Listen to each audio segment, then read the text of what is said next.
I'll do like some Marvin Gaye sometimes. My dad gets uncomfortable when I do Marvin Gaye. Well, how is that? Because you know the song Let's Get It On?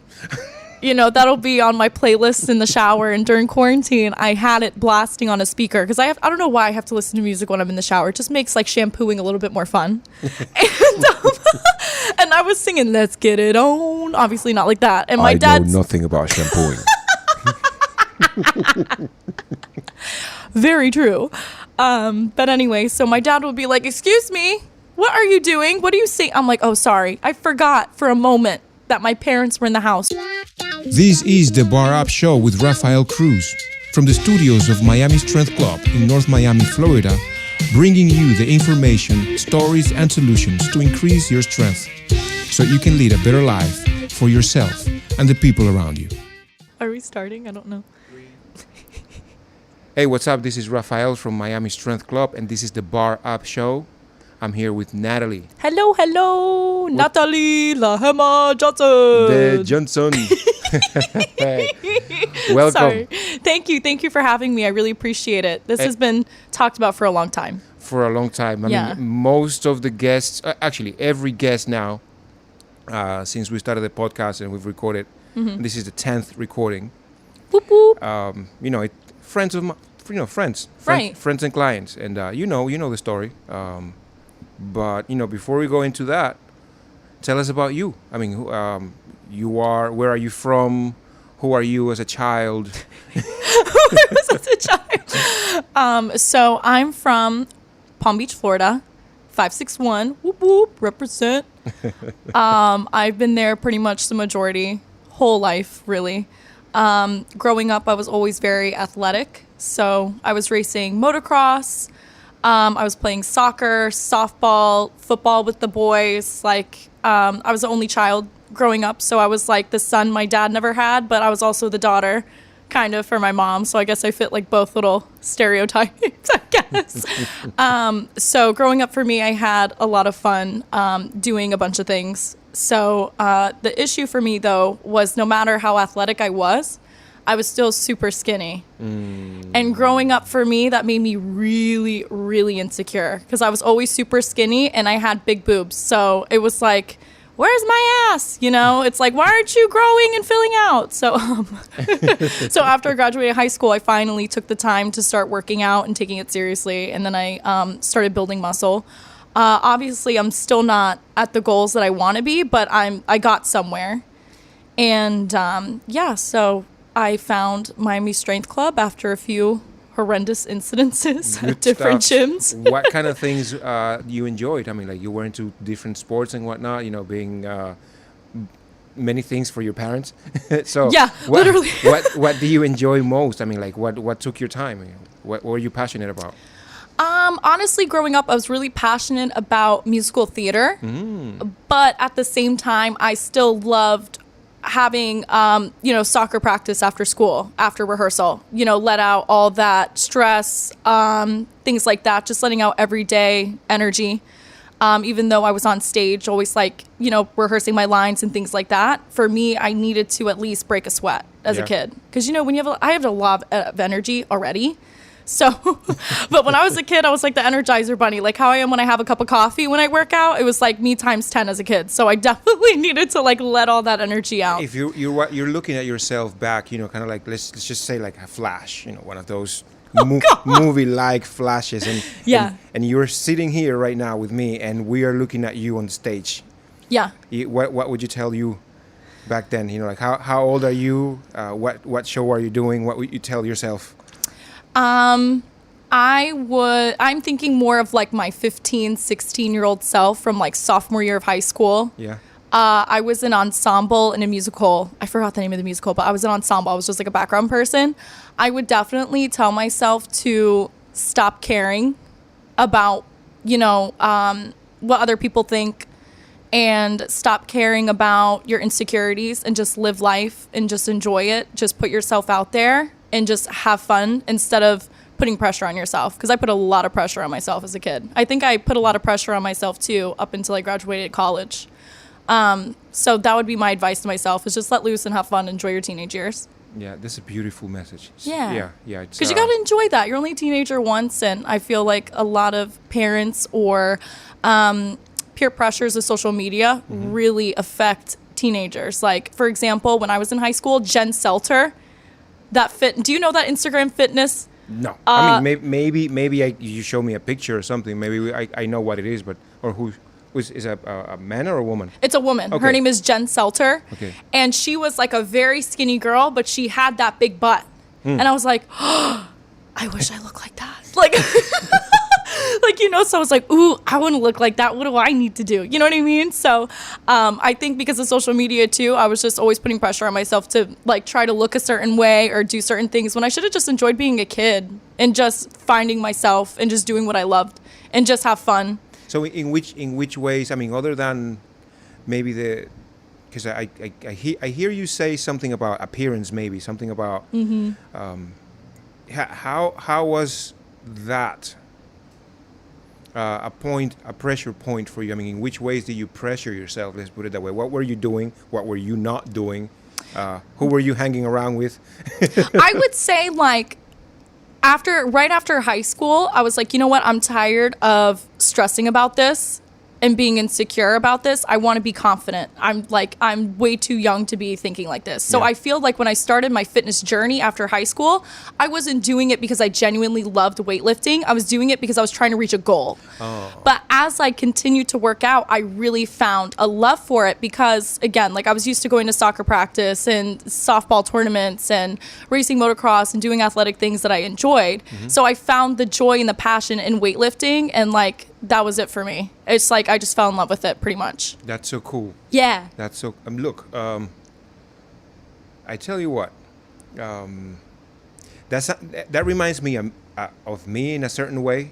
This is going to sound really stupid. I've never told this story on a show. Dun dun dun. Or maybe I'm lying. Maybe I told it the last 4 times. I don't know. Yeah. But again, like I said, this is going to sound really stupid. I started working out, training, not training, working out and kind of like doing push-ups and blah, blah. Very, very early. I mean, like I was less than 13 years old, younger than 10. Yeah. And then at 13, I already started, doing my thing, getting my dumbbells and blah, Right. blah. Don't hate. I can already read the comments here. You know that thing, Dragon Ball Z? Yes. I loved that show as a kid. Okay, so hold it. Okay. The characters, they used to have this wrist something here. Like a bracelet kind Like a of. bracelet kind of thing. Okay. And on top of the bracelet, their forearms looked huge. These were like the most manly forearms you could see. Veins. Yeah, with the veins and all of that. And it was like, and I'm like, fuck, I want my arms like that. And it was, Yeah. it was all about, it was at the very beginning, it was all about the forearms. You see me with a dumbbell, like, curling my wrist that way. But so, like, and that was an undue pressure. Yeah. Like, Yeah. who the hell cared? Yeah, true. And you know what's so funny now that you're mentioning like anime and like cartoons? Growing up watching the Disney princesses and like that Looney Tunes show with Lola Bunny, she has the bust, the tiny, tiny waist, and then, you know what I mean? It's like that perfect hourglass figure. A bunny butt. Right. Yeah, a bunny. Yeah, like a bunny butt. And then also, too, Princess Jasmine, as well in Aladdin. Like, she had that figure. So for me, growing up, I was like, I need to look like that. Disney, what did you do? Yeah, Disney, Looney Tunes, what's up, man? Like, why? But that's how I felt. I was like, okay, so I have the top half, but I'm missing the bottom half. I'm like, how do I get the bottom half? Like, I never really knew. But yeah, so I understand that 100%. And I used to watch Dragon Ball Z too. They were like ripped guys. Like even that little alien guy with the brain. No, wait. Oh my God, that's Mojo Jojo. No. Do you remember Mojo Jojo from Powerpuff Girls? Mojo Jojo. Okay, if you look it up after the show, I'm sure you'll know what I'm talking about. But you know who I'm talking about, the alien looking guy. I just don't know if his brain's exposed or not. Okay, everybody just put this video on pause. Put this podcast on pause. And do me a favor, go find out what Mojo Jojo is because Mojo Jojo. I think that was his name. It's like a little monkey man. And then he has this little brain exposed. But I get that guy and then the green guy from Dragon Ball Z confused sometimes. I have no idea why, but I do. yeah. I think they have the same head concept. I can't remember. I really can't. What was the name of the green guy? I don't remember. Look, again, more instructions for you. If you just came back from finding who Mojo Jojo is, please go back and tell me who the name of the green guy with the white hat is. What is his name?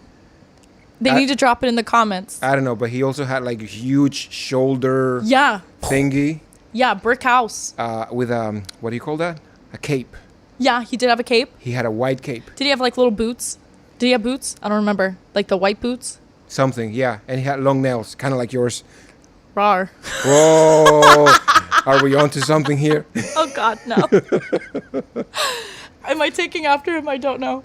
Maybe, hey, you got to do what you got to do to be fabulous, Yeah, you do. And you know what? It's so funny because I usually don't get nails long like this because, when I work out here, my nails break all the time. I've seen that. But since it was like graduation for me, I was like, okay, I got to do something like nicer. Okay. But I can't wait to get my short nails back. My little tiny little short nails. So I don't have to worry about breaking them every 5 seconds. Are you into pets? And dogs, pets, cats, parakeets, snakes? So I have a pit bull named Stella. Oh. And my dad got me her for Valentine's Day a couple years back. Yeah. But when I moved to Miami for school, I couldn't keep her with me in my dorm. So I left her at my parents', unfortunately. But of course, I was visiting like every other weekend, as you knew. So it was still nice seeing her and things like that. But as of right now, I'm trying to get her registered as an emotional support animal so I can have her with me in Miami now that I have my own apartment. But, pit bulls are like banned in Miami.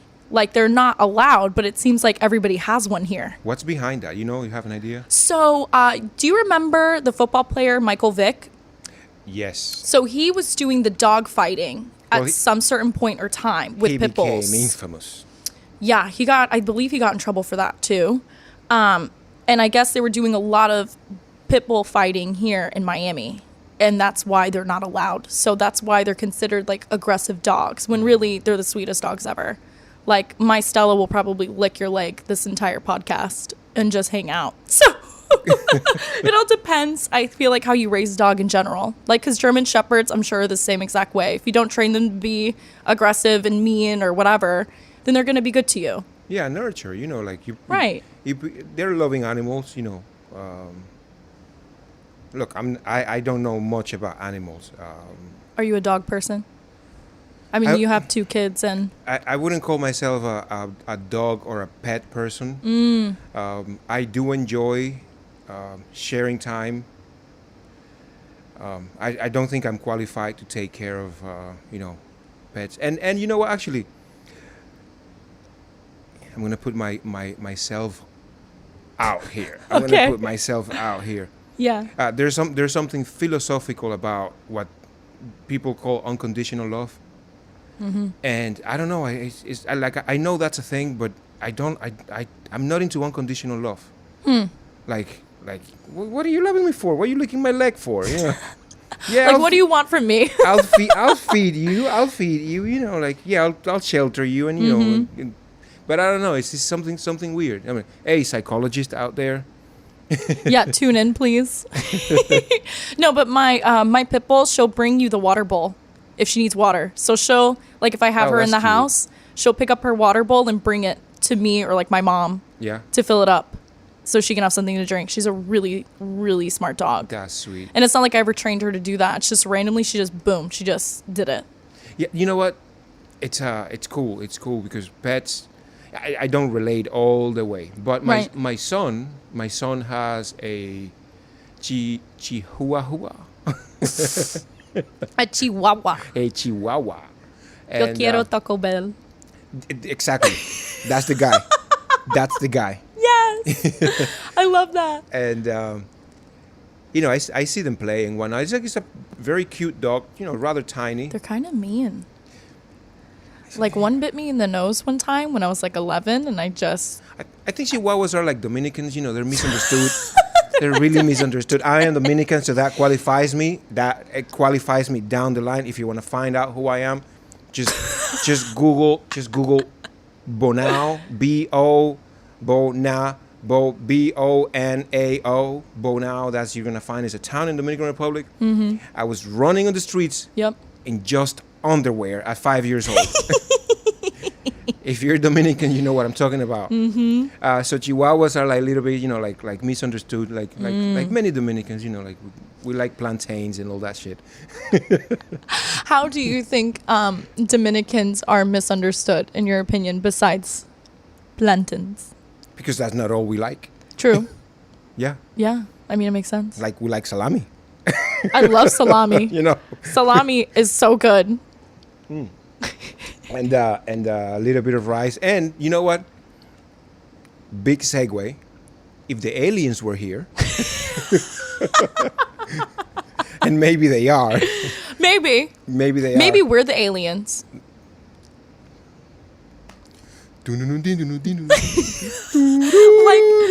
because apparently Elon Musk and all of those billionaires, millionaires that are famous are trying to build homes on Mars and trying to live there because they know something that we don't. So, like, if we're going to live in Mars, is there any life forms on Mars that we're going to have to, like, integrate with? You know what I mean? Like, wait, there's no way that we're the only life forms. Look, You know what I mean? I was flipping my Google feed the other day. Yeah. Because that's what, you wake up, what do you do? Mm-hmm. You check to see if it's still Wednesday, first of all.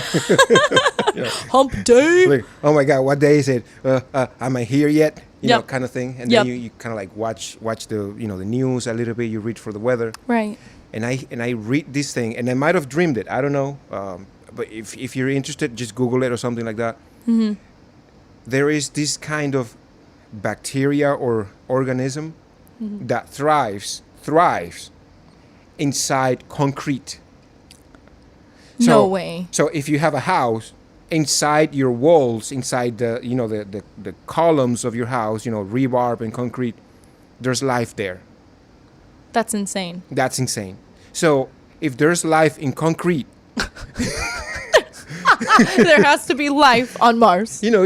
Chances are there's life, in many places you don't suspect because, I mean, like, it wouldn't be bizarre. And maybe, you know what?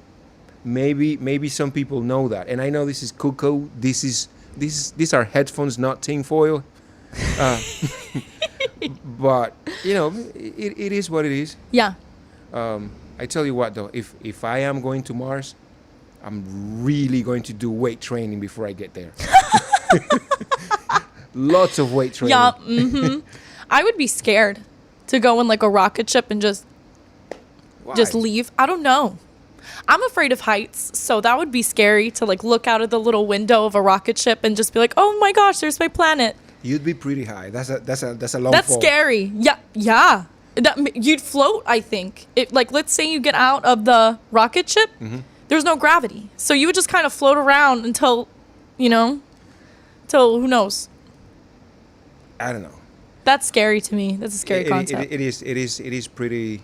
Well, I mean, mind you, there's no life support out there, but I'd be really scared to go somewhere where nobody else has gone before. Yeah. I'd be terrified too. Although I'd be the first one. You're like, I'm ready. Yeah. I love that. So, you know what? Let me tell my version of. Actually, you go ahead. Tell your version of the story, how we met, and what happened since then. Okay, so I was at FIU. I already completed my first semester ever. It was like my junior year. And I was going to the university gym, and I had an experience with an older gentleman who was hitting on me. And then he ended up being a professor. So I was like, I'm a student. So this is a little awkward. He was like, oh my God, I'm so sorry. I had no idea. So I was like, okay, this is not going to work for me. I went to the LA Fitness down the street, and guys were just not making me feel comfortable. And I'm just a girl trying to just work out and do my thing and by myself. So it was very intimidating to be around a lot of guys and, them trying to talk to you or whatever. So when I was looking for a gym, I was like, okay, I need to find something that's private, that's professional, and that I can feel safe. So when I was scrolling through, I think it's like Apple Maps, you just type in gyms near me. And this one popped up for me. And so I saw that the reviews were good. And I was like, okay, well, I'm just going to call and I'm just going to see. And then I called, I think that same day, and you answered the phone. I think I was very rude to you. You were kind of sassy. You were but I could tell that I called at the wrong time and I felt bad because I had no idea. I was just like, hi, I'd like to join your gym, blah, blah, blah. I was asking you questions, and then you just told me to come. I think it was either that night or the next day. I can't remember. Something of the sort. And then once you and I met in the gym, whenever it was that day or the next day, that's where it just kind of all happened. And then next thing I knew, everything went really well. That first workout, you were teaching me a lot because obviously my form was all messed up and whatnot, because it's been a while since I worked out, and I kind of taught myself anyways. So I do remember, though, telling you, I was like, listen, these are my past experiences, because I told you all of them. Yes, you did. Yes, and I was like, so I really want to make sure that I'm around people who are just as focused as I am on their fitness goals, just here to work out, have a conversation or two, enjoy ourselves, and then leave, and make sure that it's professional. And here I am 2 years later, 2.5 years later, almost 3 years. Yep. So, yeah, I mean, that was my point of view on how we met. But what was your point of view on how we met? Because that's all I remember.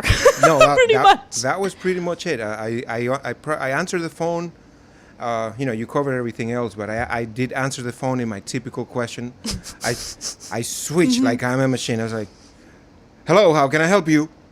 And that's I answer the phone for everybody. Yeah. Even mostly sometimes people I know. Right. It's still like, hey, hello, how can I help? Yeah. What do you want? Yeah. Dime. Yeah, get to the point. Dude, because you don't know, having to answer the phone all day long, desensitizes you to,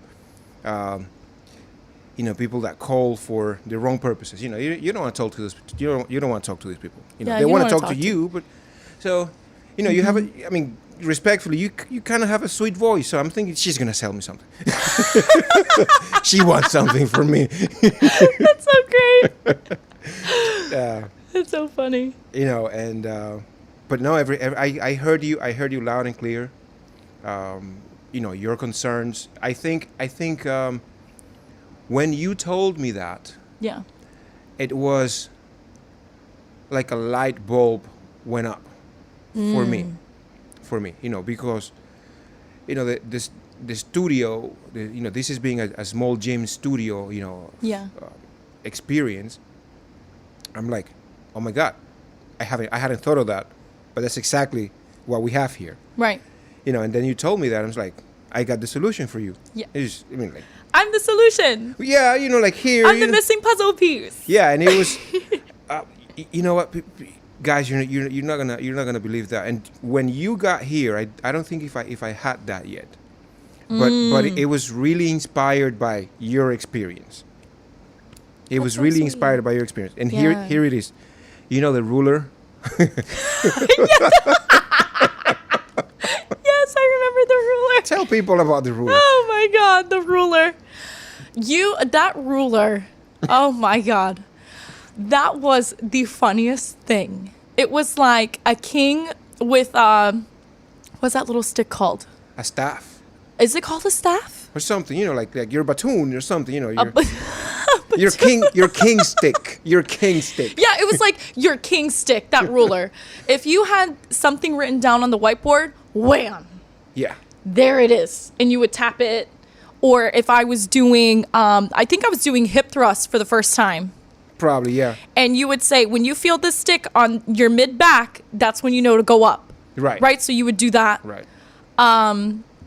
That stick helped me through everything. That it was like you and that stick trained me. Yeah, but you know what? The thing is that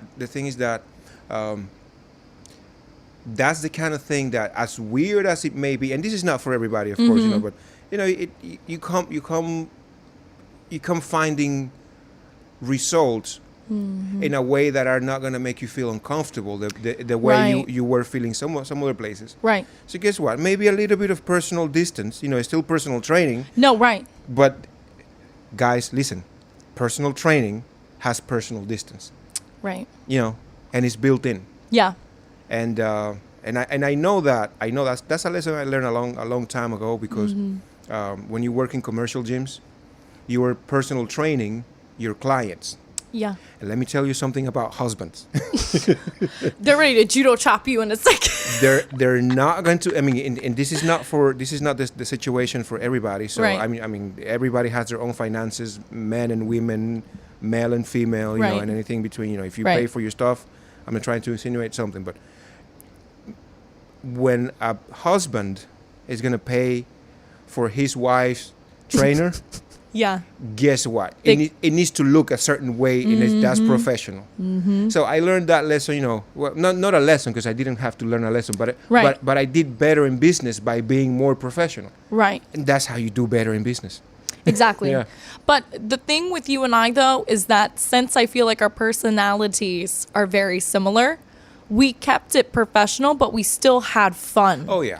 For sure. And I definitely built a lot of relationships with each member of the club here. Yeah. I mean, again, it has been like, 2.5 years? I've seen so many people come and go. So sometimes I don't remember everybody's name, but for the most part, it's the consistent same family that I started here with. Yeah. That helped me grow. You got the same Pokemons. The same Pokemons from the beginning. There's many Pokemons going in and out of your collection. But that Pikachu's still there. Yeah. That Squirtle's still there. That Piplup is still there. I hope I'm Piplup, but Bailey, go. right? But yeah. This is fun. Yeah, this is the fun that was there to be had. Right, exactly. We've shared this lightheartedness, from the beginning, and right. and training. I remember when the kind of like fast forwarding a little bit, when the quarantine hit. Yeah. Whoa, that was a time. That was definitely a time. It was an experience. Yeah, the Zoom online trainings that you had those first couple of weeks. Yeah. That's crazy. That's crazy. You saw my whole living room. You met my mom. Hello, Rafa. In the background. You know what I mean? Yeah, I remember. Crazy. Yeah. That was so crazy, those first couple of weeks. That was, that was one of the first times. Yeah. When I felt like I'm going to have to change my career and be an online personal trainer. Yeah. I thought about that. That was crazy. And I don't know, I didn't do so good. I mean, you did. For as far as I'm aware, you definitely did well with me. And honestly, for you to do individual online sessions, you have to keep up with what each client has available to them. Yeah. And obviously, not every client's going to have everything. So, I mean, I just know me personally, I would have a hard time trying to keep up with, okay, do you have these dumbbells? Do you have this? Do you have that? So I definitely give you props because you definitely did well. I mean, for me anyway. It was challenging. But it was really rewarding, like, of course, watching you do burpees with tuna cans and stuff. that never happened. That never happened. I was awful with burpees. I was so bad. I was like, do I have to? You're like, yes, let's go. I'm like, okay. Remember that time where you started like, oh, no, I'm going to do bicep curls with 20 pounds. That lasted 2 reps. I can't do it. I was working out with the girls today. Yeah. And I was like, oh, what? Like, I can do a chest press with 20-pound dumbbells. I couldn't even get it up. Oh, I couldn't even get it up. But I can do a 45-pound bar, no problem. Absolutely. You know what I mean? So it was crazy. It was like a reality check. I'm like, okay, I'm going to go down to 10 pounds now. What would you say? And I think this is a really more than interesting. It's an informative question. Okay. It doesn't matter what the answer is, but it is still an informative question. What do you think it's in your experience the difference on how it goes when you start, when you train, when you do exercises with barbells versus dumbbells? With dumbbells, I feel like it's more difficult. Yeah. With the bar, it's a bit easier because it's just you're boom. Like you just lift it, that's it. But with a dumbbell, it's like each individual arm, hands, biceps, triceps are working just to lift up that one weight. And I have no idea why. I don't know why. Someone who knows and studies anatomy, please explain this to me. But for some reason, for me personally, dumbbells gives me more of a challenge than a bar. 100%. Yeah. That's a as good answer as any other answer anyway. I don't know how to describe it, but I did the best I could for sure. Because, look, a little bit on the technical side, and this is again, a little bit of informative, bringing here right an explanation per se. When you are doing a barbell exercise, that's called something called bilateral. You have two sides to that. In which case, the person doing the lift links its body and everything that it's doing to the bar, right, in two ways. And there's a lot more muscle mass being used at the same time. Yeah. And let's say if you have equivalent, the same poundage, let's just say you have 80 pounds loaded on the bar and you have two 40-pound dumbbells, which is still 80. Right. The way you push it with the bar just makes it different enough because you're using more muscle and all together at the same time to lift the same. There is going to be comments here. Yeah. One or two? 3 or 4? There's going to be comments, here and there. If you have a different opinion about that, if you have your own explanation about that, just leave it in the comments. I love to go back and read them and probably pick up some knowledge. Yeah. And some know-how to and whatnot. Right. But I that's as good a question as any. Other people answer differently. Yeah. By the way. Really? So somewhere in between, they would answer somewhere in between, or like, oh, it's the same to me, or I find that barbells are more difficult. Yeah. Stuff like that. It's a kind of thing. So if you're there thinking, well, for me, it doesn't matter, whatever. Yeah, that's also fine. It's not a matter of agreeing or disagreeing. Yeah. For the most part, though, and this is my professional assessment of you, you did really well with barbells. Yeah. Yeah. And you continue to do very well with barbells. Yeah. You might not know this, although I highly suspect it, that people look up to you for the progress that you've done in the gym. Wow. Yes. Really? Correctamundo. I'm not going to lie. I'm very surprised by that. Okay. I don't know why, because I just feel like I just come in, I do my workout, I laugh with you, I laugh with the girls, I just talk with everybody, and then I just go home. I don't really see myself as like a role model. But hold it. There's nothing else to do here anyways. I mean, you can have coffee, a LaCroix, maybe a little banana. Yeah. A podcast. But I mean, that's just how I just... The Bar Up Show. Right.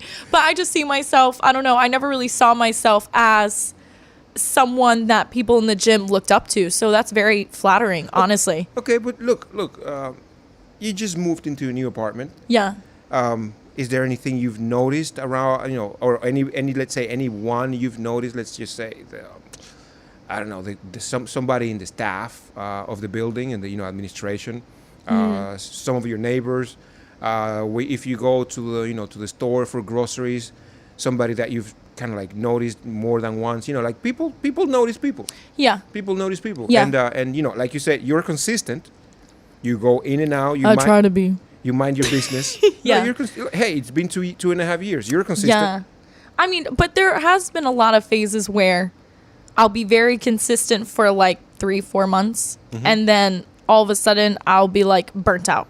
And I think, and it's not because I'm burnt out at the gym. I just feel like with me being a full-time college student, on top of being a full-time employee and other personal things, it just racked up on me. But now that I have graduated and I'm moving on and I'm moving forward in this new chapter, I'll be able to be consistent for however long I can go, you know, and, but for the most part, I have been consistent, but there has been phases here and there where you'll be like, where the hell are you? No, but you know, that's the nature of many things anyways. Yeah. I tell you what, briefly, I had a few A's and B's. Yeah. And then I went back to D's and C's. You know? Yeah. You know what? I asked for a lot of extensions, so that's for sure. You kind of like, it's if you kind of like equate performance and the grading of your performance, you know, there's going to be fluctuations in there, but you know, in average, I was a D. So, maybe I'm an average like C, maybe a B minus. B minus, B plus. B yeah, plus. Just a B. What about a B instead of like B plus, B minus? A B's like in the middle. You're an A. Well, hey, if you're listening, just set your comments there. What do you think? What grade do I get? How do you think Natalie's doing here? You just met her, so don't worry about it. Too funny. But yeah, I'm just very surprised that people do recognize like my progress. I mean, like Adriana, for example, I know definitely she would notice because I mean, I've known her ever since I started my fitness journey here. Yeah. Obviously you, Jen, Nina, maybe. No, actually, no. I mean, it's been like less than a year, maybe almost a year, for as long as I've known her, I think. She came into the gym when that class that Jen on Saturdays, buns and legs. Yeah, that was a good class. Yeah, so that was sometime in the fall, maybe the fall of 2020. Yeah, so we're coming up on the fall too. Yeah, so it's about a year, maybe a little bit less than a year. Yeah, she's made great progress though. Yeah. From the moment that I met her to now, unbelievable. Yeah. Like definitely people should be looking up to her too. Yeah, I agree. Well, she's here. Yeah. Yeah, she's consistent. You know, like, because that's the key word, consistent. Yeah, that's the main thing. And I'm not gonna finger wag, but what? Finger wagging, you know, like, consistency, grandma, grandpa, you know, kind of thing. Yeah, okay. You know, lecturing you or whatever. But you know, it does take consistency. It does. That's the nature of it. You can't work around inconsistencies because you can't. That's how it is. You couldn't believe how much coffee I used to drink. You used to drink a lot of coffee. When I first started here, I think I saw you with a cup every day. Oh, forget about every day. I was having a cup of coffee every 2 hours. Yeah. I was having a cup of coffee in the morning, afternoon. But the thing is that you're here at 6 in the morning? Yeah. Maybe 30 minutes before, because you have clients come in that early. Right. And then you leave here at 9:30 p.m. When you have when you have a 7:30 class, you're here for a while. Yeah. You know, so you gotta have that spunk. So I get it. Yeah, it has helped me tremendously. I stopped drinking so much coffee though. I stopped drinking so much coffee. And look, if you're drinking so much coffee, I don't care. Yeah. I don't care about your feelings. I don't care. I do not care. No, I do care. I'm unaware of your feelings, so just comment your feelings below. Comment your feelings below. Let us know how you feel. But when the pandemic, and all of this uncertainty hit, and you're looking at your friends and your family like, oh my God, you're gonna make me sick, or I'm gonna make you sick. There's a lot of anxiety there. It's actually kind of funny. And yeah. Sorry to interrupt you. When I think I had COVID in April, right? And I couldn't come in the gym. I remember telling my dad, I was like, listen, Dad, I have COVID. And he freaked out on me. He's like, if you didn't party and go to the gym every day, you wouldn't have COVID. The next day, he tested positive for COVID. And I was like, oh. if you weren't partying and going out all the time and working, you wouldn't have That's sad and hilarious. it's bittersweet. Yeah, it's bitter. Yes. Bitter for him, sweet for me. How dare you? No, but No, but it was funny. You know, this is a very sensitive topic for me because I like you. Yeah. You know, you experience what that's like, and you know, many people that I know, and and a lot of people, you know, millions of people probably by now, you know, it's been a painful experience. Yeah. But also an eye-opening experience because Yeah. kind of like what you said, like, hey, listen, I haven't been outside. I went outside to water the plants, you know. Yeah. And gotcha, bitch. Yep. You know, kind of thing. Comes out of nowhere. Phew. Yeah. So, look, do what you think is right for yourself. Right. Take care of yourself. Right.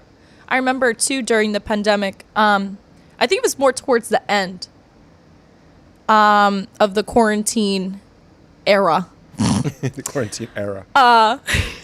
I should say time period. I think it was towards the end or right when the gym opened again. Yeah. We filmed a couple of clips Right. with the masks on. You know, letting I remember. members know that we are wearing our masks because we were for quite a while. Yeah, it was mandated. I mean, Yeah. it was not really like so much of a whimsical wish or something Right. like that. You know, it was mandated, and you know, we were broadcasting that we were being compliant. Yeah, exactly. And also, too, you have members here who are older that are in their 50s, 60s, 70s, right? Yep. That work out here. So, you know, we definitely wanted those older members to feel safe when they were to come in for a workout because it was scary. Like my dad is 58 and he had a stroke a couple years ago. He has Crohn's disease. He has a lot of health issues. So for him during the pandemic, it was really scary. And he was always like, Natalie, listen, like, you know, I know you're going to work still. I know you're still doing your thing, but you have to be careful. You were very careful, though. You were very... I really tried to be. Yeah. I really did because I could not live with myself if I really brought that home to my family, you know? But a lot of people, like you said earlier, were affected by the pandemic quite dramatically, you know? Like people lost loved ones because of COVID. Yeah. And then people were having the nerve to be like, oh, COVID's fake. I'm like, come on. No, I mean, like... Don't say that. I think those statements have been... well, at that time... I'm going to say for the most part, by now... Yeah. Have been, you know, completely dismantled, you know. 100%. It is, there's no one, you know, with 5 fingers forward by now that should be saying that. However, the one thing that still plagues some people is ambivalence or you know, what do you call that? The other thing when people don't care kind of thing. You know, they're not really empathetic. Yeah. So, you know, carelessness, sometimes just pure stupidity. I know stupidity when I see it because sometimes I'm stupid myself.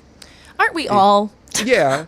So we do stupid things sometimes. You know, we can't all be perfect. Right. So, but you know, and among all of that stupidity and, you know, carelessness and all of that, blah, blah, blah, I'm drinking so much coffee. And my anxiety levels. Oh, that's what we're talking about, coffee. I got way off topic for a second. You know, anxiety levels and coffee, when they both are going, you know, rampant like that. Yeah. No, you don't sustain that. So, you know, it started affecting me like it had never before, and I cut back a little bit. Yeah, I remember that. I've done so well these last 2 days. The past 48 hours, I've been doing very well. No, it's been since the last 2 months. Yeah. I've been, you know, trimming down on the amount of I pour. Yeah. And I have it to 1 or 2 cups a day. That's which good. Yeah. Mostly one. Yeah. Mostly one, which is good. The girls really like your coffee, though, for sure. listen, this is the best coffee in Miami, and I'm not really a bragger one. You know, I don't like to brag. Right. But I dare you say that this is the best coffee in Miami. It's so good. I only do fresh, super fresh coffee. This is not gourmet. For the most part, I do not do gourmet brews, because it's fucking expensive. It is expensive. It's like $30, half a pound or something like that. Jeez. Yeah, and What? it's gourmet coffee is very, but then Damn. then you're getting the best of the best. Right. And I like the best of the best. Don't we all? But I'll just keep it to myself. just This kidding. is for me. This is for you. Yeah, no, but that's every time I get myself, or we get some gifts. Claudio, my friend, he's a coffee expert. Connoisseur. More than a connoisseur. He's an expert. He put you on the Right. best coffee. I remember that. You remember those coffees? When I first met him, he was like, first of all, Rafa, you got to get rid of this. Right. You got to that? get this. And you were like, ooh, where do I get it? Right. Oh, really? He really gave you some good advice. Oh, yeah. So shout out to Coffee Claudio. More coffee, Claudio. I love you, bro. I miss you. We miss you here. Wishing you well. And Claudio, not only did he gave me good advice, he also gave me good coffee. He also gave you good music. He brought and good music. Oh, you remember that? You went through like a EDM phase. Do do do do do. I was like, what is going on? Yeah, some what is that called? That genre? Techno, industrial techno, or techno industrial, or something like that. Yeah, I think it was something of that sort. But when I would row, I would think of him for like a good 4 months, because you would have that do do do do do do do music going. That was good. So you know what? Good coffee. We do have good coffee. For example, just kind of like really good coffee. Sometimes it's Ethiopian coffee. Sometimes it's Beats coffee. More day to day, but high quality. I do get the Supremo Colombian coffee. Yeah. Which is just fresh. You grind that just when the water is boiling. Yeah. Zzz, all that just perfect grind right there in a hand grinder, and the aromas just burst out of the thing, and you open the grinder, and it just hits you on the nose. Hits you like a truck. And you kind of wake up. You know that thing, wake up and smell the coffee? Yep. That happens here every day. Like, love that. Wow. And you pour that water in the French press. Mm-hmm. And you wait a couple of minutes, and the whole aroma of the whole thing, and it just goes into it. And some people that are here every day drinking the coffee, they can tell it's like, oh, that's a new kind of coffee. Yeah. Or this one is going to be bold or more mellow, kind of like that. When it presses, some of it sometimes is way more darker. Right. Sometimes depending on the roast.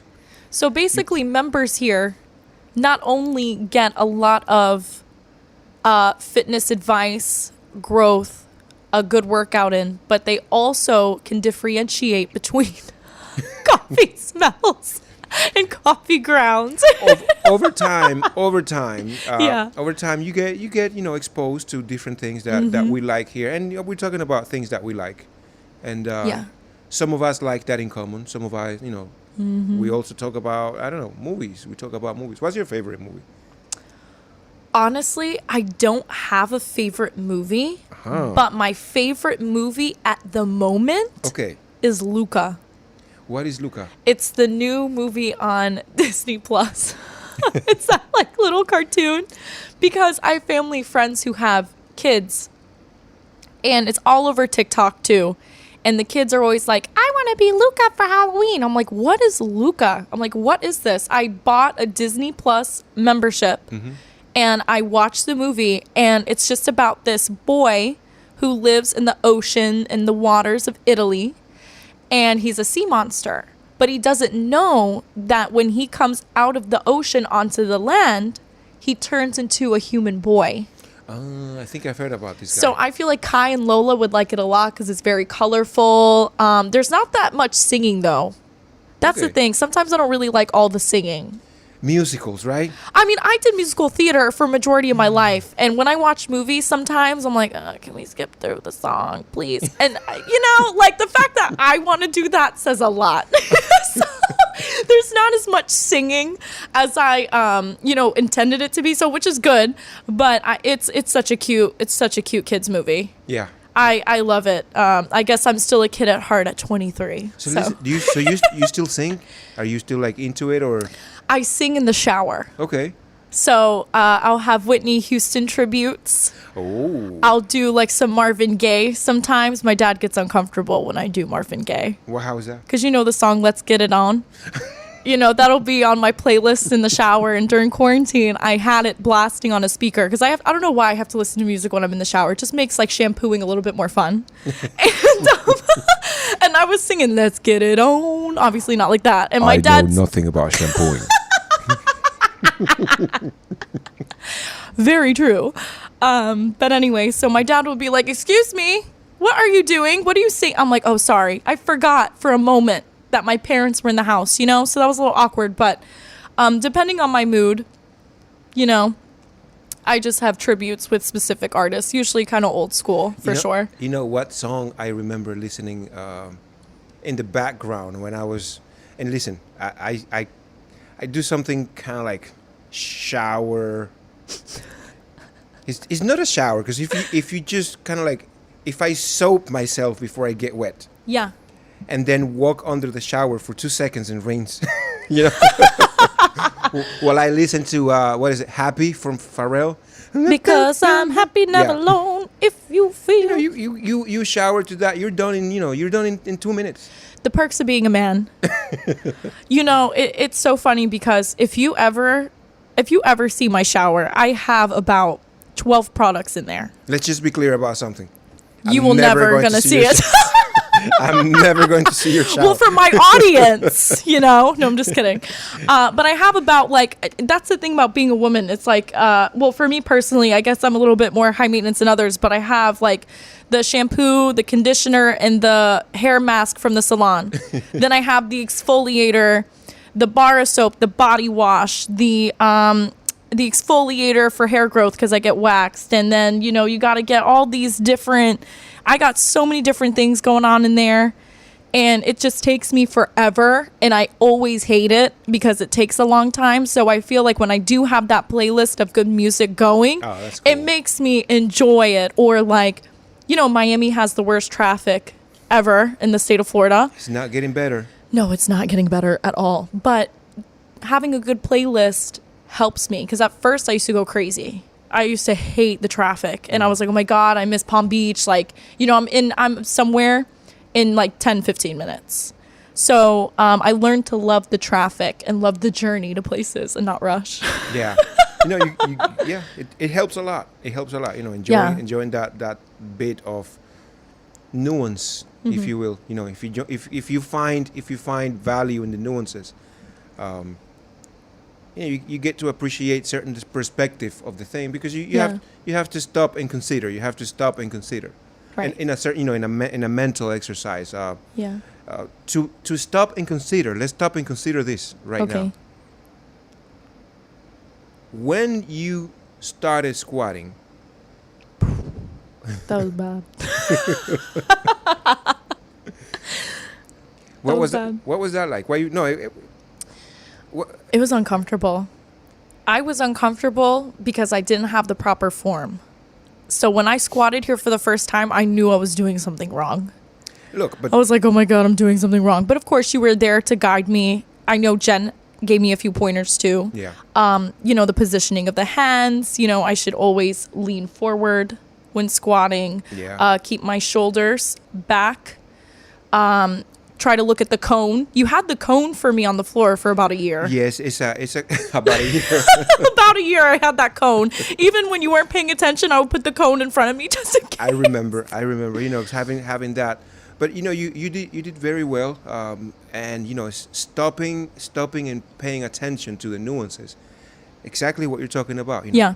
How you grab the barbell, where you place it on your back. Right. What are you doing with your with your torso, right, as you start going down, and then as you start coming up, Where are Yeah. you looking at? These kind of nuances are, so it escapes some people's imaginations for the most part. But once you learn them, you cannot unlearn them. You remember forever. Yeah, you can't. You remember forever. It informs the way you move in other places too, whether you realize it or not. And with that said, I'm thinking of the problem. A lot of people. And actually, let me tell you about a lot of people. A lot of people is my mom.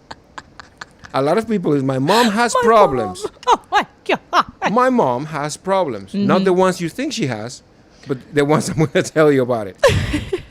I'm trying to teach my mom how to squat. Oh, she wants to work out now. Yeah, she wants to work out. That's so cute.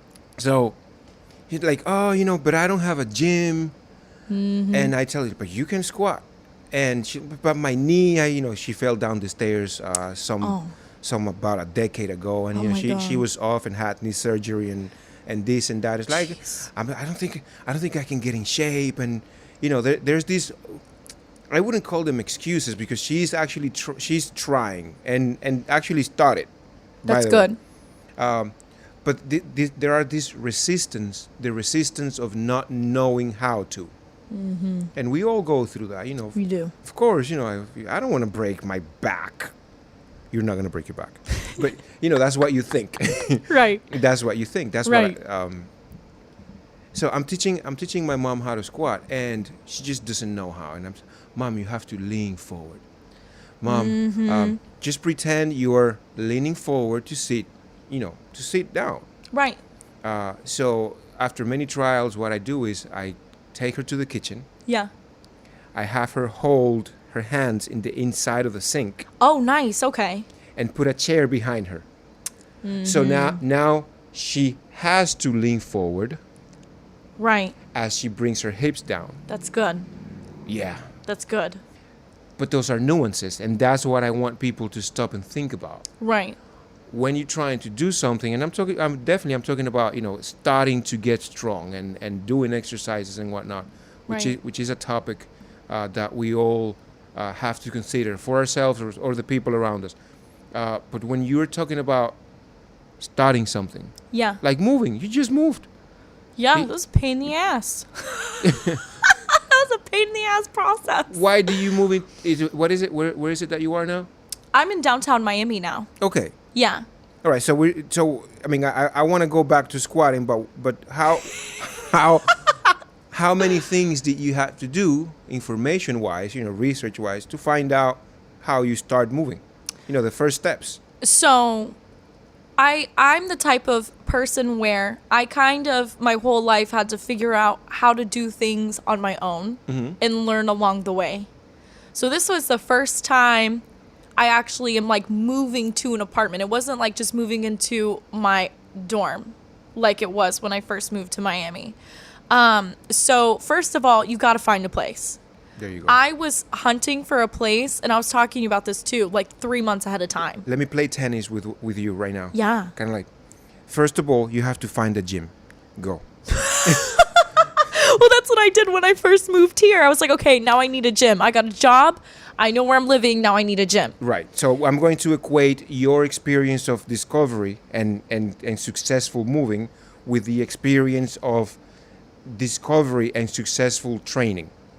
So does that make sense? Yeah. Okay. I see what you're saying. So like, I felt like I had to get everything established first. So of course, the move from Palm Beach to Miami a couple years ago, I'm like, okay, what do I need? What do I don't? I have limited space because it wasn't like I had to move furniture into this dorm. It was like, here's all the furniture, bring your clothes, but don't bring too much clothes because you don't have that much room.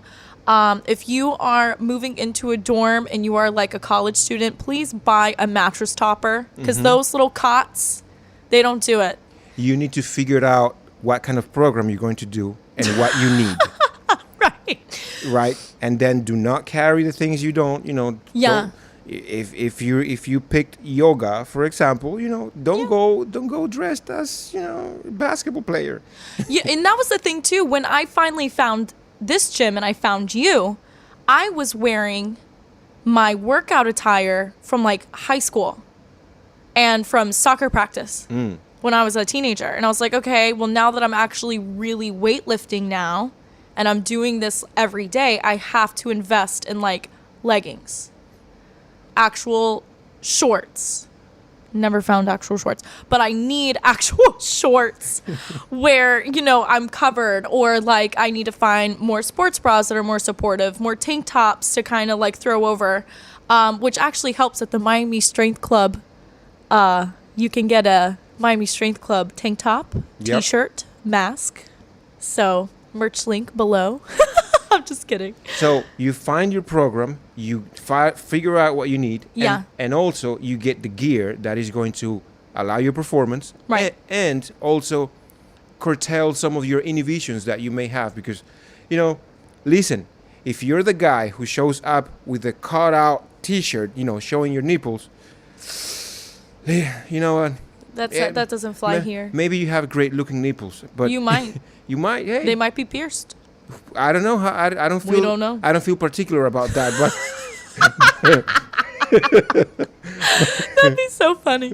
But I tell you, you know, maybe that's not the right gear. No. You know, if definitely if not. you're doing burpees on the floor and those pierced nipples catch on to something. Oh God. Oh. Maybe you don't have good-looking nipples anymore. No, you won't. Yeah. You know, I met a boy in high school. He had a girlfriend for 3.5 years. And of course, when you're in a long-term relationship and you're young, I guess the flame burns out fast. So you got to try to keep it going. And his girlfriend ended up biting off his nipple. Is that in a rage of passion? In a rage of passion. In a rage of passion, she bit it off. Wow. I was like, no way. I'm like, this is, you're so full of shit. And he showed me, and it was like one of the scariest things I think I've ever seen. Where did this happen? Is this like in private, where they were like, you know, they found each other at McDonald's cheating on each other or something? Well, they dated. Well, I mean, they dated for so long. I'm not sure what their love story is, but, you know, I guess just one thing led to another.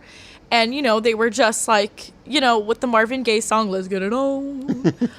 I guess just in the heat of the moment, maybe she didn't try to bite that hard, but it just happened. And half of his nipple was gone. And I saw it, and it was scary. It was sad.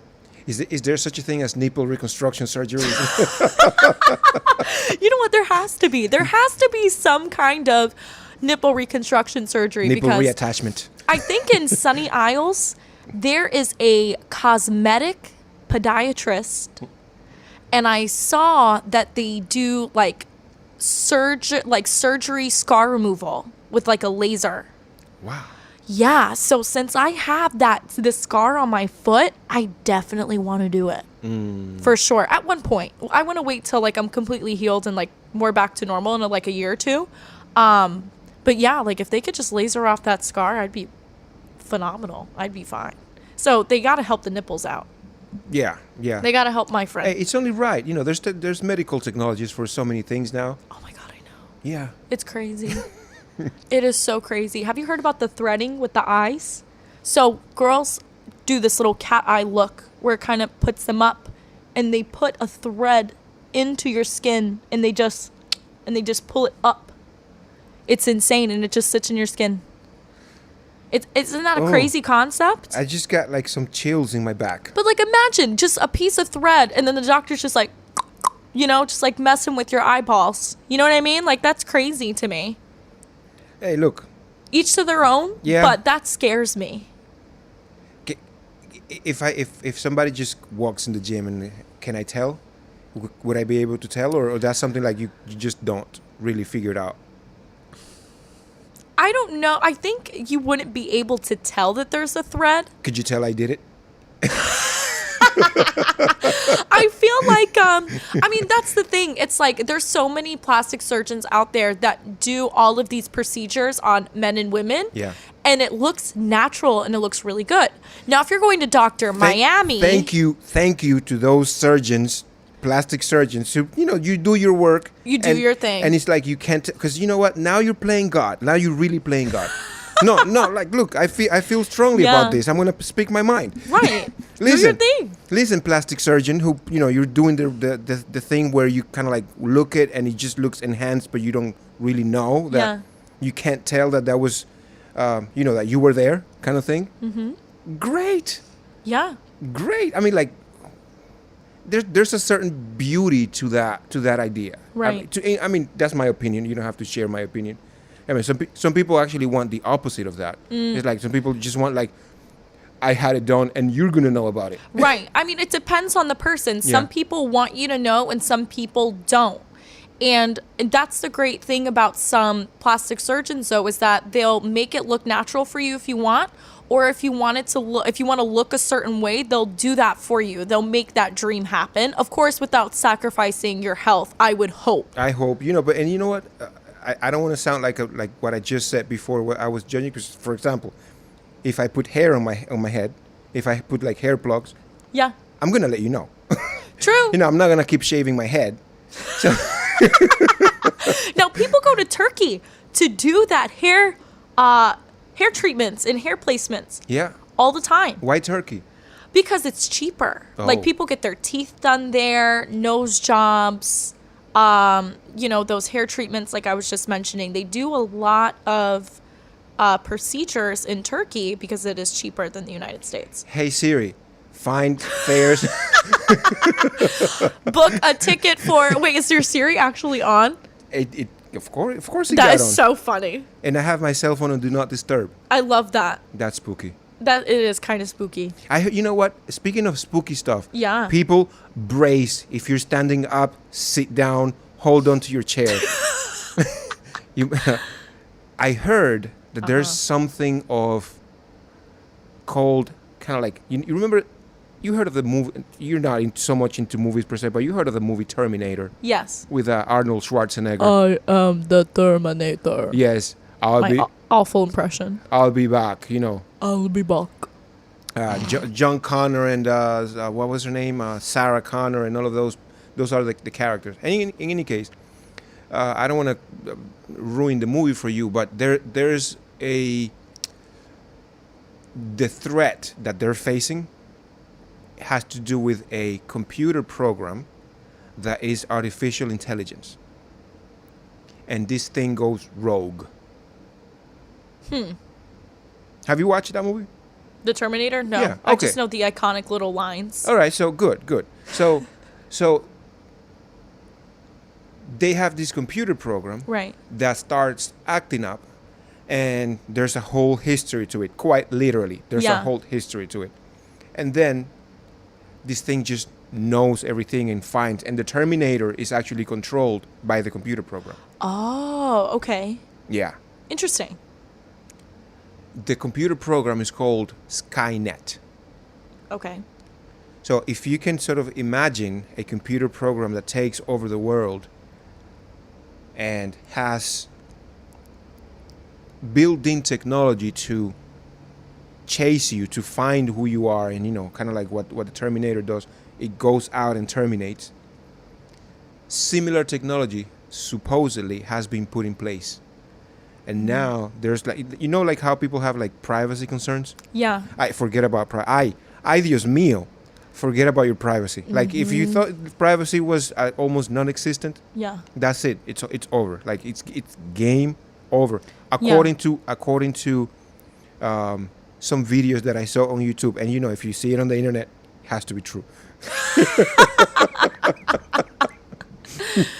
Oh my God. You got to be careful with what you read, though, online. You really do, because there's so many mixed opinions.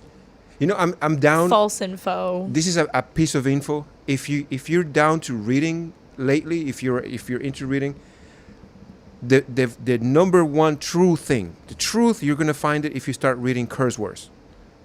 Curses. Yeah. Yeah. If you could just you get the dictionary, get the old dictionary. Yep. Don't get the online dictionary. Get the old dictionary and just flip it and find the curse words. They're still true.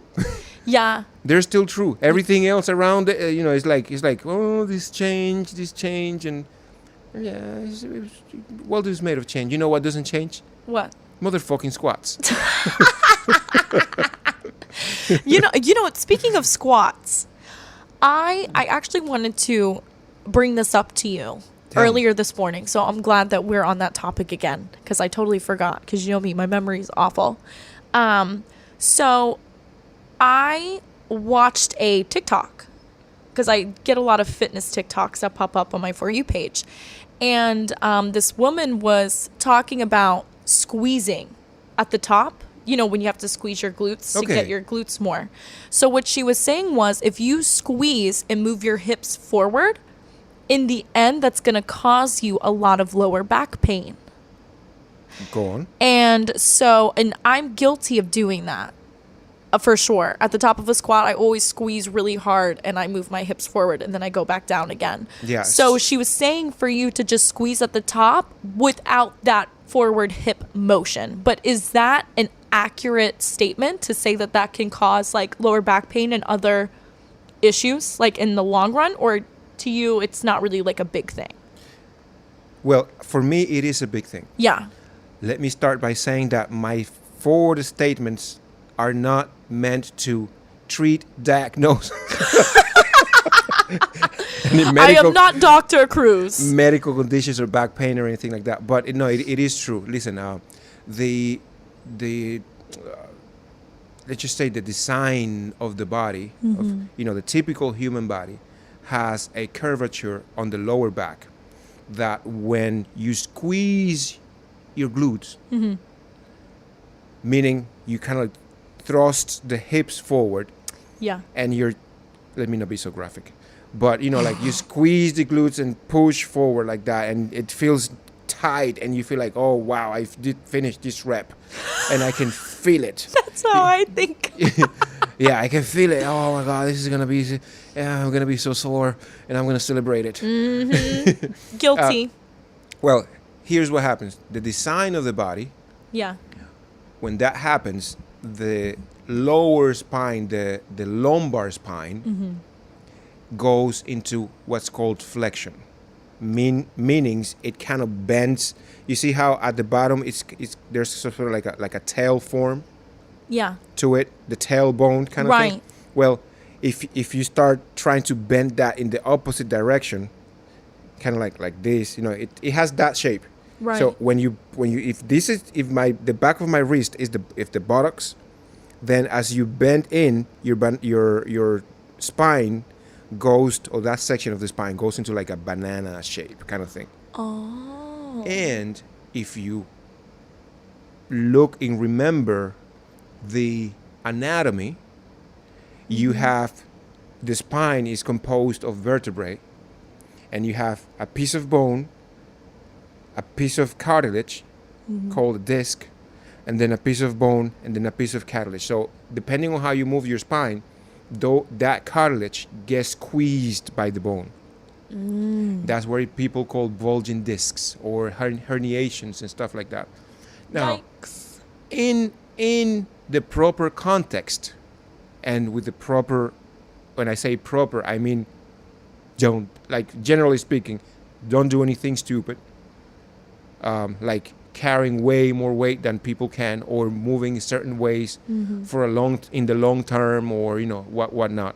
There are ways to keep exercise safety. That's one of them in the long term. Yeah. Some people can probably do a workout like that. I don't recommend it, but you can get away with a workout or a few years of working out that way, and maybe nothing happens. Because remember that. Not remember, but let me also explain it this way: the body is a magical organism, and chances are you put the body in a sensible way to something. You put it through something, and the body's going to adapt. Right. So some people are actually adapted to squatting that way, and as long as they maybe don't do it too much, or carry too much weight, Right. or squeeze too hard, you get the idea. Let's just say doing something dumb. As long as they're not doing something dumb, hey, it's good. You still get good results. You preserve your health. Right. But there is a genuine present and logical risk to squeeze in the glutes. And I would say that genuine present and logical risk is maximized when people carry too much weight. Yeah. So I didn't know that TikTokers made sense, but hurrah! No, from time to time, I will scroll through my For You page, and there will be some fitness advice. And sometimes I'm like, Yeah. and sometimes I'm like, So, Yeah. but Now, I try not to believe everything that I watch.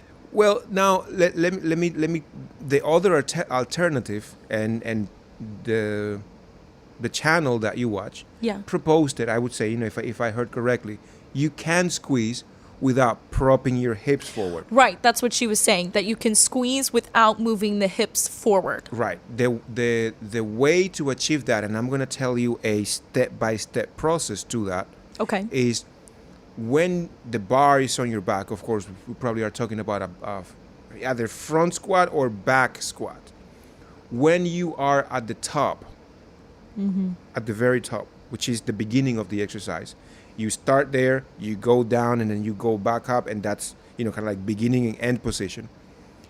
You get your knees locked all the way.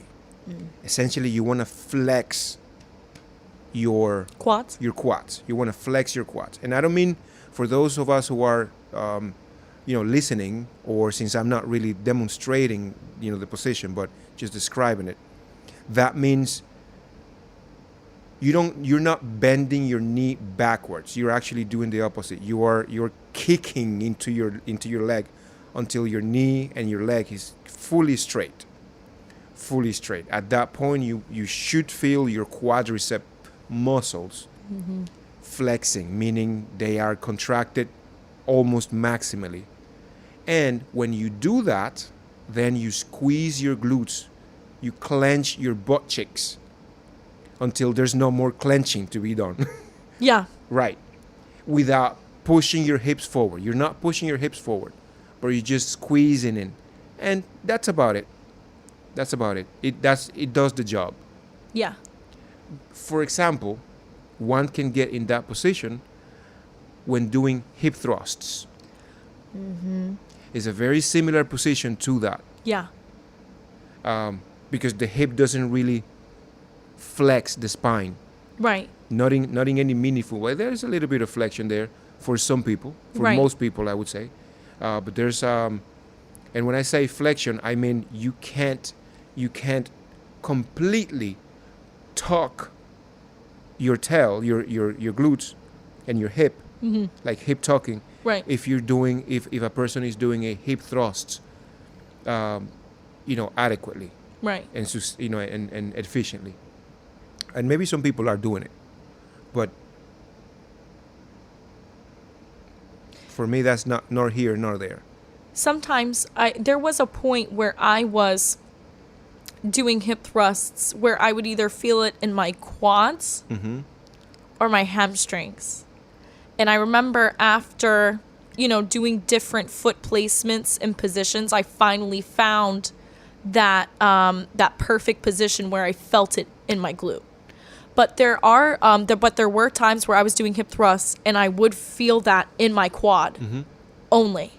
So let's say you're not focused on growing your glutes, but you're more focused on growing your quads and your hamstrings. Would you recommend a different kind of hip thrust, like a different position to target those areas to help that individual? Or would you just not even recommend hip thrusts at all? Natalie, that's a great question. I would say there are other exercises more. Of course. For example, if I'm primarily focused on developing my hamstrings,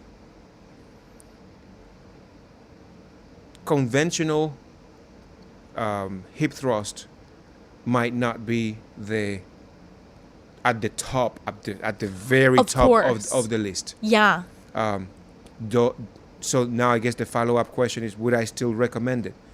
I would say if the person wants to do it And yes, now I would modify it. For example, in a logical, straightforward thinking, instead of having your feet and legs and thighs separated, kind of like that, just going out in a V shape type of thing, I would put the feet closer together, maybe even toes sort of like parallel facing forward, with the heels closer to the hip, so that at the top when the barbell would be up, the knees are either in contact or very close to in contact. Right. Straightforward, that would target the hamstrings. Yeah. Plenty. And straightforward thinking. Right. That would target the hamstrings with more intensity, and also probably the inner thigh or the adductors and growing muscles. Because why? Because to keep the legs closer together as you move, right, the inner thigh muscles and adductors and growing muscles and all that are at play. Yeah. And at that point, a hip thrust, that modification of a hip thrust could be a viable exercise for hamstrings. I would still say RDLs, Romanian deadlifts, are a great go-to. Yeah. There are, believe it or not, this is one of the times when I recommend machine work if somebody wants to pretty much just focus on growing their hamstrings. Not only machine work, but it would be an alternative if you do laying hamstring curls, for example. Yeah. Laying down hamstring. I already actually have some of the people here doing some of that with dumbbells, because they're really concerned with developing, and I've programmed those for you in the past. Those are great. Right. They really target the hamstrings and stuff. Do. Let's see. So RDLs, laying hamstring curls, of course. Deadlift, maybe? Of course, the deadlift. Yeah. Of course, the deadlift. Yeah, that's a given. That's at the top of it. Right. Squats also. Yep. They do work the hamstrings. When properly done, they really do work the hamstrings, especially the kind of squats that we do here, which is the low bar squat with the barbell placed below the spine of the scapula. And so on and so on. We can get technical about it, until the cows come home. Come home. Till the cows come home.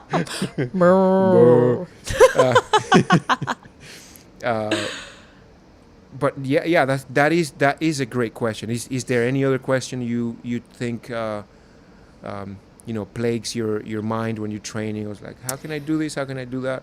Honestly, no. But what I do want to ask you is, who do you think has made the most progress here?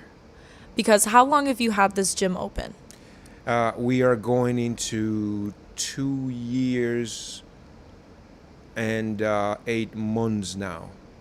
Okay, so out of all of the clients that you can remember within that time period, because I don't know if I would be able to remember them all, who do you think has made the most progress?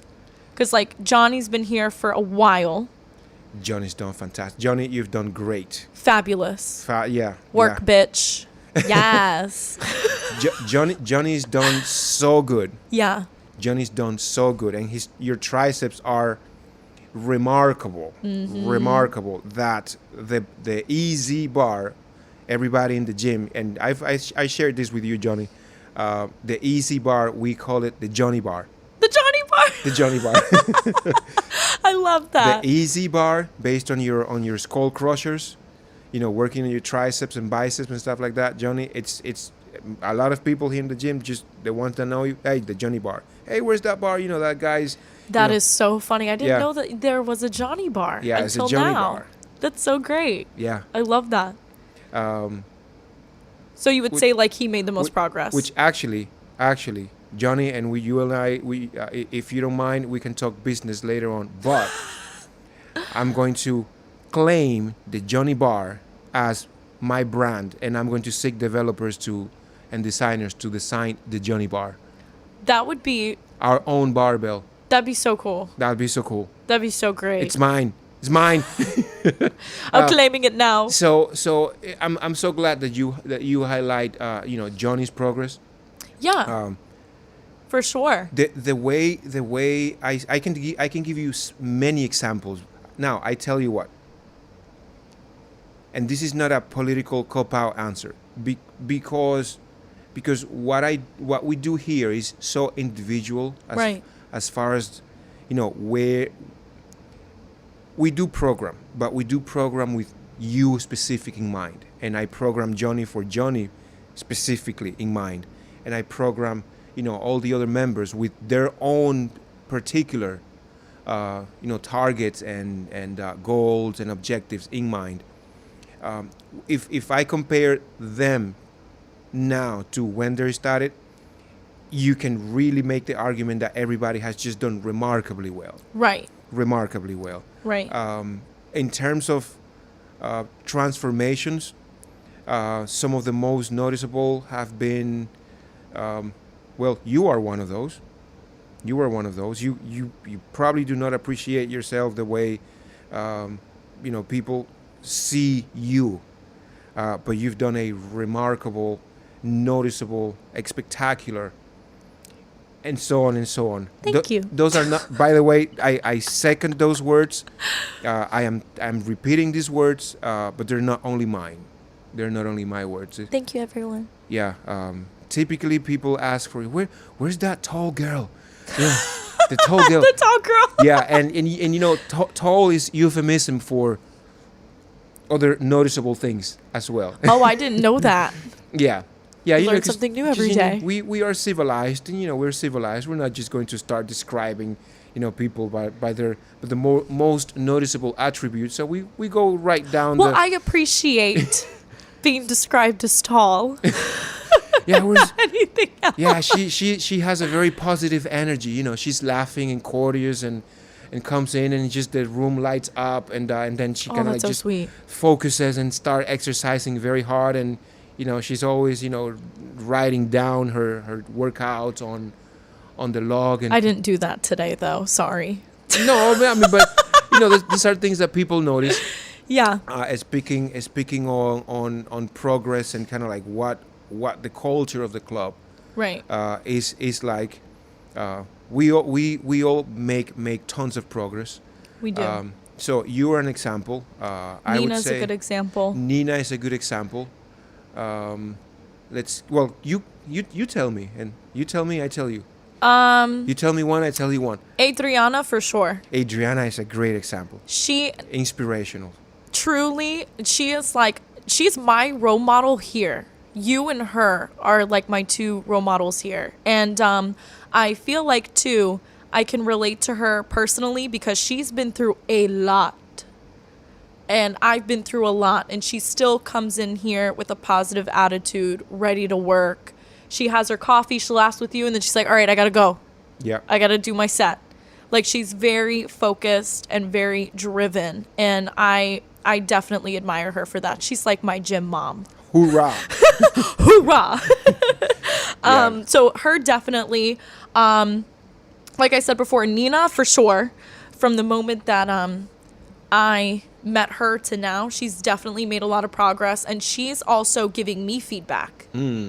Which is so cool for me to see her transition from working out with Jen on Saturdays and trying to get into the whole fitness world and journey to her being like, hey, you got to keep your arms parallel when you do the dumbbell press and like this and this and that. So I love that. Yeah. Oh my gosh. V. Oh my God. An icon. Yeah. Shout out to you, girl. You are, oh my gosh, she is definitely an inspiration for me too. 100%. V has transformed her thoughts. Yeah. Her energy. And I'm contextually talking about the gym in a very inspirational way. Her body, she looks so good. Looks amazing. Phenomenal. Gained a ton of muscle. Yeah. Lost a lot of, unwanted fat, body fat percentage and whatnot. Rocketed down. Went from squatting wherever she was at the beginning to squatting 160 pound squat right now. And nonchalant. Yeah, and what I've noticed too is Incredible. that she has great energy. She's very kind. She's very polite. She has a good sense of humor too. But what I've noticed is that over time, she has her AirPods. Yeah. Like the movie Airbud. No, but she has her AirPods in. She does her workout. She writes it down. She's just ready to work. And then she's like, all right, guys, bye. Like, she is here to put in that work. She's like, all right, see you next Wednesday. Yep. And I've noticed that she's way more focused now, too. Yeah. 100%. So shout out to you, lovely lady. You are the bomb. Yeah, and you know what? Let me give a shout out in a other specific way to. We're talking about Viola Jackson from Viola Jackson International. Ooh, international. Viola Jackson is my coach, my business. We co-coach each other. That's so cute. I love that. Every Thursday or every other Thursday. Yeah. We sit down in these chairs, particularly, and she sits down there and, hey, what do you want to talk about today? And, she has a method, and she has helped me tremendously. She's a very intelligent woman, for sure. This particular podcast is happening, at least in part, because of her coaching. Wow. Yes. I did not know that. We sat here, and I started coaching with her because this was a dream, and it escaped me. I was taking too long. And I would do this and I would do that. And you remember how I was changing the whole, and I would put a table here and I would do a table there, and I would set up cameras and I would change these, and every 3 days I would be changing because I knew what I wanted, but I didn't have the clarity immediately to actually execute. Right. And it took us about 2 months. She came in here and said, what are your goals? And I said, I want to have a podcast. And she asked me questions, approximating to pick up a timeline, right? Pick up what you want to do in that timeline, and then let's set up accountability checkpoints. And we met every week on Thursdays, and we'd pick stuff to do, right? And it would be like, okay, so what are you going to accomplish this week? Oh, I'm going to record one podcast, one episode, 2 episodes, and I want to get this, get that. The